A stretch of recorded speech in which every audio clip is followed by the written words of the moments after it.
Fala pessoal, tudo bem? Douglas Silva falando. Bom pessoal, o objetivo desse vídeo é trazer como que funciona a estruturação de um programa de CLP, quais são as relações que a gente tem entre um projeto proposto e toda a documentação de engenharia que a gente fala, diagramas PNID, desenhos elétricos e como a gente contextualiza tudo isso dentro de um programa de CLP, tá? Então muitas perguntas nós recebemos relacionadas com as pessoas às vezes sabem programar, aprendem ali todas as linguagens, mas tem um pouco de dificuldade, né, de criar uma estrutura, né, um passo a passo para a execução de um projeto real, aí, um projeto absurdo, do absoluto zero, né? Bom, pessoal, se você não é inscrito no canal, já se inscreva, compartilha e já curte aí o nosso vídeo. Pessoal, já volto dentro de instantes.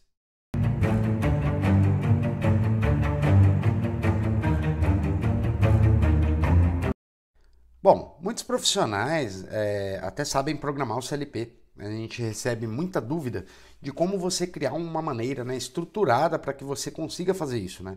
Então aqui dentro desse vídeo a gente vai criar, né, trazer algumas dicas, né? Não é algo que é uma regra, tá, pessoal? Não é uma norma, mas explicando aqui, dando uma orientação, principalmente para quem está começando. Às vezes você já aprende ali a programar uma Logic Ladder, você aprende a programar o CLP de certa forma, mas existe uma certa dificuldade de como estruturar esse programa, né? Como você criar uma estrutura dentro desse programa, por onde começar, né? Então, de repente, você chega na indústria, você tem ali um equipamento, tem um processo, e como você estruturar isso a partir do zero. Então, aqui a gente criou uma estrutura padrão para que você tenha um entendimento e possa se orientar, tá? Isso daqui é algo que eu devo seguir à risca? Não, depende de cada empresa. Eu estou trazendo aqui algo que a gente sempre teve como procedimento, sempre trabalhei com algo procedimentado. Lógico que isso daqui deve ser um documento vivo, até mesmo para poder criar uma certa estrutura de acordo aí com a realidade de cada um. Bom, a primeira coisa que a gente tem que observar isso em qualquer projeto, desenvolvimento de um programa de CLP, é o entendimento dos requisitos, né? Análise descritiva do projeto, desenhos elétricos, diagrama PNID, etc. Por que isso daqui é necessário? Porque esse primeiro passo você precisa entender o que você tem que realizar. Lembrando que é o seguinte, quem desenvolve, por exemplo, todo um requisito de um projeto, normalmente essa pessoa não é programadora de um CLP, né?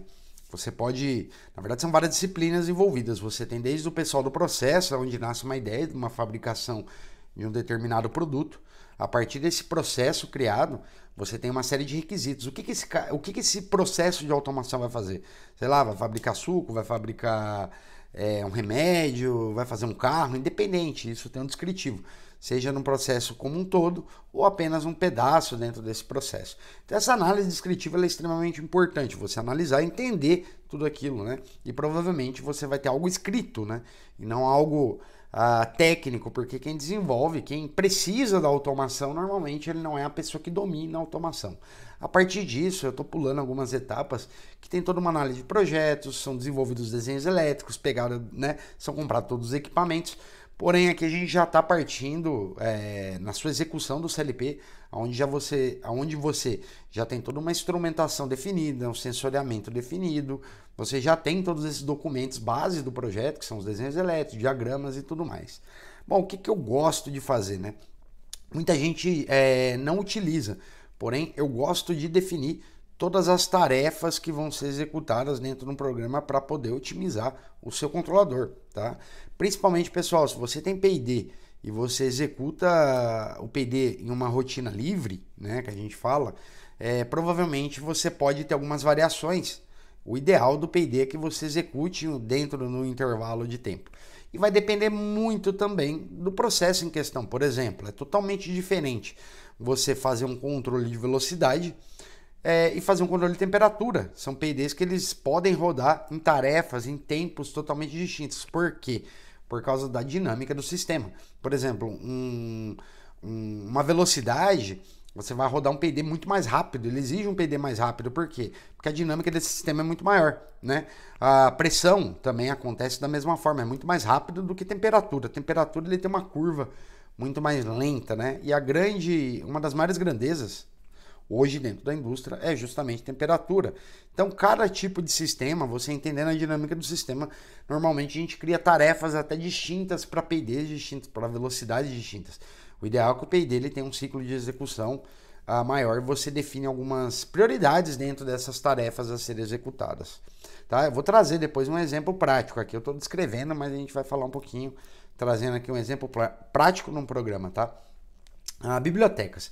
As bibliotecas elas são importantes principalmente para tratar os componentes. Você tem motor, tem válvula, tem entrada analógica, enfim, você tem uma série de dispositivos, você tem às vezes dispositivos que vão tratar falhas de hardware, enfim, você precisa de uma definição das bibliotecas que vão ser utilizadas, tá? Em alguns treinamentos nossos, todos os treinamentos nossos a gente desenvolve do zero. E por que do zero? Para você ganhar uma certa habilidade.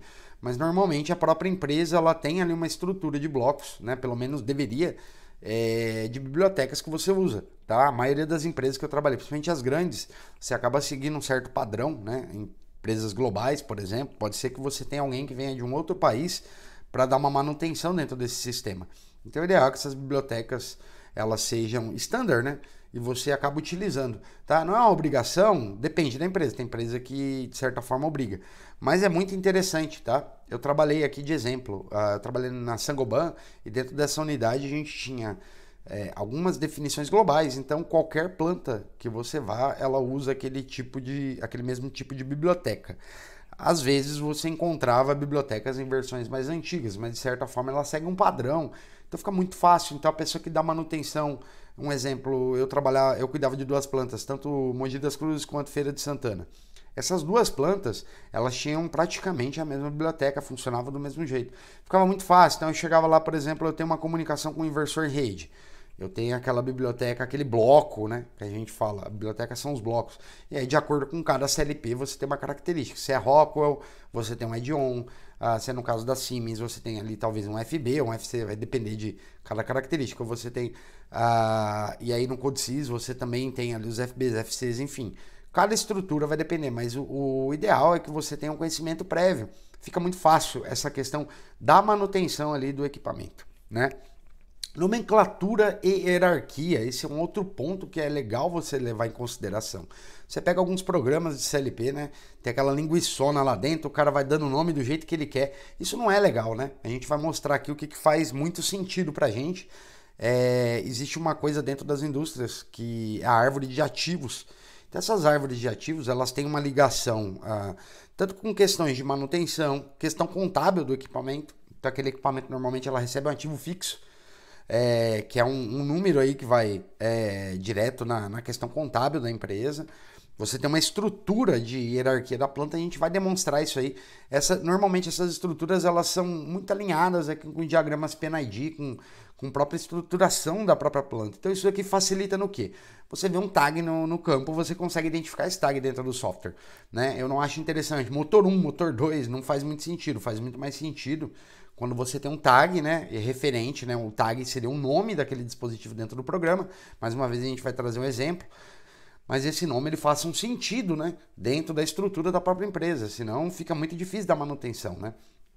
Então assim, esse tipo de estratégia ele é bem interessante porque justamente o que dá mais trabalho num sistema, né? Às vezes, se você trabalha só numa empresa de engenharia, de integração, talvez você não vai olhar para esse ponto, mas quem está dentro do end user, quem está comprando o serviço, na verdade, quem tem essa empresa, quem vai manter esse sistema, sabe o quanto de trabalho a todo momento você tem melhorias. Então o sistema de automação, um programa de CLP, a não ser que ele for uma máquina muito pequena, ele é um sistema vivo. O tempo todo você precisa fazer melhoria, você está fazendo manutenção, você está instalando equipamento novo, enfim, todas as alterações que tem dentro do processo produtivo acaba caindo dentro da automação, né? Bom, e depois a gente fala um pouquinho de linguagem, temos a seguinte linguagem disponível: Ladder, FBD, o SFC ali que é o Graph7, a linguagem ST que é a linguagem estruturada e o CFC. Cada uma foi desenvolvida para solucionar um tipo de problema, né? A gente também, eu entendo o seguinte, cada tipo de programa, ele resolve um determinado tipo de solução. O Ladder é mais comum, por quê? Porque a grande parte do programa, né, no final, ela é desenvolvida em Ladder. A gente tem os FBDs, que são, né, para quem já é um pouco mais antigo, trabalhou com Siemens, sabe que antigamente a gente usava muito diagrama de bloco, né? Hoje em dia ainda utiliza, né? Então eu vejo que são as duas principais. Porém, quando você pega um SFC, o SFC, que é aquela linguagem de sequência, você tem um processo de batelada, é muito interessante você estar utilizando. Muitas vezes para uma sequência mais simples dentro de máquina, vai depender, tá, pessoal? Isso daqui não é uma regra, né? Isso daqui sim é um orientativo para quem não sabe para onde começar. Já a linguagem ST ela é excelente para tratativas de cálculo, tudo que você envolva sequenciamento onde você tem muitas funções matemáticas em ladder, né? Você vê que fica um pouco mais disperso. Muitas vezes você consegue concentrar tudo numa linguagem ST. Normalmente as linguagens ST, uma vez de validar aquela, você tem menos alteração, né? Então assim, tem empresas que utilizam, fazem o programa inteiro em ST. Eu não acho interessante, principalmente lembrando, né? Porque você não é um programador, muitas vezes que vai estar lidando manutenção, e a linguagem ladder é óbvio que ela é uma linguagem muito mais próxima de quem vai manter esse sistema depois. A linguagem CFC, depois eu vou mostrar aqui, eu acredito que assim, em sistemas onde envolvam um processo, né, inclusive para quem trabalha ou já teve a oportunidade ou vai trabalhar com SDCD, quando a gente fala em SDCD, você pega o CFC junto com a linguagem SFC, são meio que o padrão de sistemas SDCD. Ela é uma linguagem que encaixa muito bem para diagramas de processo, para análises, para plantas de processo, né? Então é bem bacana. Depois de você validado tudo isso, né? Você criou um programa baseado na estrutura, programa extremamente organizado, separação em pastas, tudo organizado. O que você tem? Você pode ter um determinado tipo de... você validou, né? Por exemplo, tem motores, motor manual, válvula e tudo mais, você validou todos aqueles blocos, endereçou todos os tags e tudo mais. Aquilo vai facilitar muito você também na hora de startup, né? Que você vai lá para a planta, você quer testar tudo antes, você vai testar motor a motor, ver se está tudo certo, conexão elétrica e tudo mais, fica muito mais fácil. Você validou tudo isso, né? Toda a parte, antes do startup, tá? A rotina automática, você vai criar ali dentro do seu programa. Então você acaba criando um programa dentro dessa estrutura que a gente está mostrando aqui. Você vai ver que depois fica fácil de você dividir também um programa em pequenos pedaços, né? Isso facilita muito aí o processo de construção de tudo isso. Bom, pessoal, agora eu vou demonstrar isso aqui lá na prática para vocês darem uma olhada aí como funciona um programa. Bom, aqui para ilustrar o que eu estou falando, a gente tem aqui todo um requisito de um projeto, a gente tem todos os passos do que esse sistema deve fazer, né? Um exemplo que a gente tem aqui, isso aqui é do nosso treinamento de fundamentos da automação, a gente trouxe aqui para ilustrar. A gente tem todas as etapas, né? Tem todos os dados de engenharia. Aqui a gente tem, isso aqui é documentação que a gente está falando, que é exatamente o que a gente mencionou, documentação de projeto. A gente tem toda a hierarquia, toda a estrutura da planta, fluxo de funcionamento, né? Todos os dados aqui, tanto de um processo produtivo quanto de uma planta de invase. Bom, além disso, eu vou trazer alguns outros parâmetros, a gente tem isso aqui, ó, né?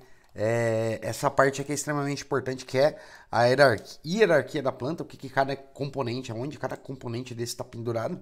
Aqui a gente tem também toda a análise de desenho, você pode observar, tem todos os desenhos elétricos, diagrama PNID, tudo isso que a gente mencionou aqui sobre como funciona o sistema. Então todo esse desenho aqui é referente a esse projeto, né? Todos os sensores, aonde eles estão conectados, então a gente já está partindo do pressuposto, tudo isso que a gente está falando nesse vídeo, que isso daqui já está completo, né? Então a gente tem todo o desenho elétrico, toda essa análise prévia aqui, né? A gente já falou. Eu vou trazer aqui todo mundo para dentro do programa, então a gente pode observar. Tá, o primeiro passo, a gente tem a lib aqui que a gente constrói, né? Então a gente tem todos os diagramas para todos os componentes, né? Tanto o motor quanto a entrada analógica, a gente tem a tratativa. E aí, se você observar, né, são linguagens diferentes, a gente mistura as linguagens justamente solucionando cada um problema. A gente tem aqui toda a linguagem de programação em ladder, mais para a parte de motores, quando a gente tem essa parte de cálculo, quando a gente constrói também, por exemplo, isso daqui é um P&D que a gente constrói do zero, então você vê que tem toda a tratativa, como o P&D mais cálculo, ele tem toda a tratativa aqui diretamente, né, por linguagem ST, é uma linguagem mais fácil para tratar esse tipo de sistema, assim como a gente utiliza ladder para a parte de motores, intertravamentos e tudo mais. Aqui a gente tem um outro exemplo, a gente utiliza bloco também, né? Tanto o ladder quanto o bloco ali eles fazem praticamente a mesma coisa, né? A aplicação ali é um problema bem interessante de você estar resolvendo com isso, né?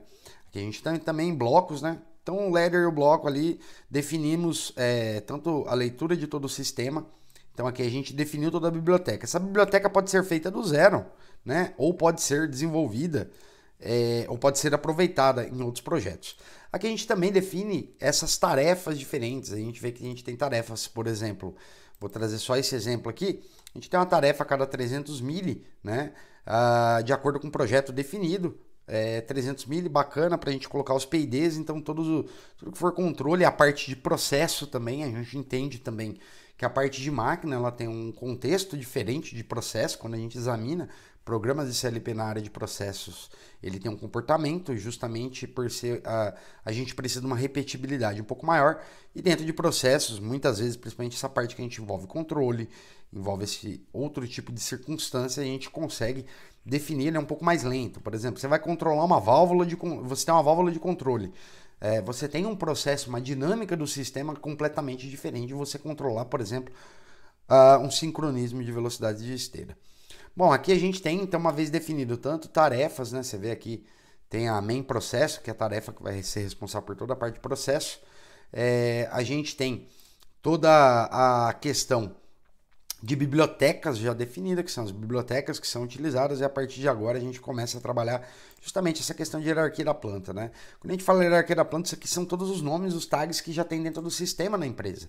Então isso daqui a gente está linkando justamente, por exemplo, B26 é um tanque, a gente sabe, R25, a gente sabe que é um reator, o número 25, aí dentro dele tem toda a estrutura com os tags, ó. Então cada tratativa de cada componente desse daqui, né? Você tem um componente específico que está dentro da biblioteca, que é um motor, porém esse motor é um exemplo, né? Como aqui é processo, a gente trouxe até esse aqui para ilustrar, que aqui a gente trabalha com a linguagem CFC, né? Então a gente pode observar aqui como que ele se comporta. Então aqui a gente tem os componentes isolados, né? Então cada bloquinho aqui faz a tratativa, segurança, manual automático, interlock, liga automático, liga. Então aqui dentro eu tenho toda uma rotina que controla o motor em específico, e aqui eu tenho todos esses intertravamentos que são baseados na questão do processo. Então aqui a gente tem a tratativa da saída analógica. Então isso daqui você pode ver que aqui eu não estou tratando somente o motor, o componente motor, mas eu tenho tudo que está envolvido aqui com esse AG25, que é um componente. Da mesma forma como eu tenho aqui essa válvula de controle, então se você observar a válvula de controle, ela tem vários parâmetros, né? Eu tenho tanto a válvula de controle quanto uma saída analógica sendo tratada. Eu recebo aqui set point para essa válvula de controle. Esse set point aqui ele vem de um controlador, indicador de temperatura, isso vem de um PID.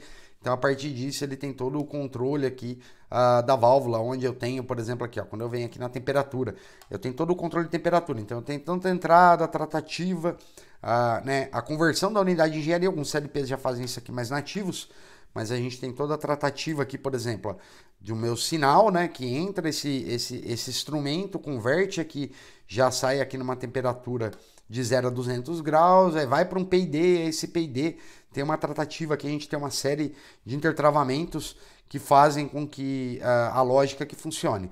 Então, uma vez que eu trato cada componente desse, e aí você observa, essa parte é muito interessante que é o que eu mencionei, se você observar todos os componentes, os tags aqui dos componentes, eles são refletidos aqui dentro do próprio software de CLP, tá?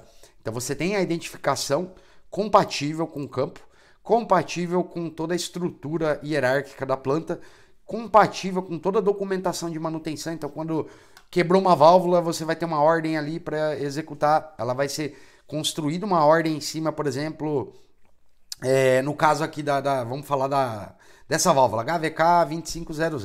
Então eu vou ter aqui HVK 2500, dentro do programa HVK 2500, quando você tem uma ordem de manutenção HVK 2500, isso daqui ele vai ter um histórico de manutenção dentro desse equipamento. Então você vê que tudo isso é interligado, a gente não pode pensar somente na lógica única e exclusivamente, então ter toda uma integração. E quando eu falo assim, por exemplo, igual no nosso curso de Fundamentos da Automação, que a gente ensina automação, a gente não ensina só a programar CLP, é porque a gente traz todo esse contexto de automação do começo até o final. Então, desenvolvendo um projeto que faça sentido no mundo real, né? Não somente um monte de lógica surtida.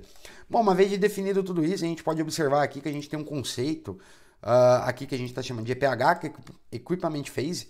Então, dentro desse Equipment Phase, isso daqui é uma norma que chama ISA S88, né? Que a gente chama de S88, mas comumente aí, que é uma norma que define processo de batelada. Então aqui a gente já segue toda a questão de estrutura, nomenclatura, de EPH, que é Equipment Phase. Depois de tudo isso daqui, a gente tem processos de carregamento separados, depois a gente tem o nosso processo automático, onde a gente executa todas essas EPHs dentro de um contexto aqui, utilizando a linguagem SFC, justamente porque nesse contexto a gente tem a questão do processo, né? Isso aqui é um processo de batelada. Então, tudo isso daqui que você está vendo faz parte do desenvolvimento do nosso curso aí de Fundamentos da Automação, né? Para quem tiver interesse, vou deixar o link aqui na descrição, mas assim, já utilize isso daqui para talvez te dar uma referência para quando você for desenvolver. Você pode ver que é tudo alocado em pastas, mesmo quem não tenha muita experiência, por exemplo. Poxa, cheguei aqui o motor AG2500, lógico que é uma planta até um pouco reduzida, dentro de um contexto normal existem plantas com vários sistemas, né? Então a gente olha aqui, se você traz para cá, por exemplo, eu quero verificar, você tem aqui o tag dela, né? A HVK, por exemplo, cheguei aqui na HVK, eu entro aqui dentro, eu já vejo tudo que é responsável aqui por essa válvula. Bom, pessoal, basicamente era isso aqui que eu queria deixar.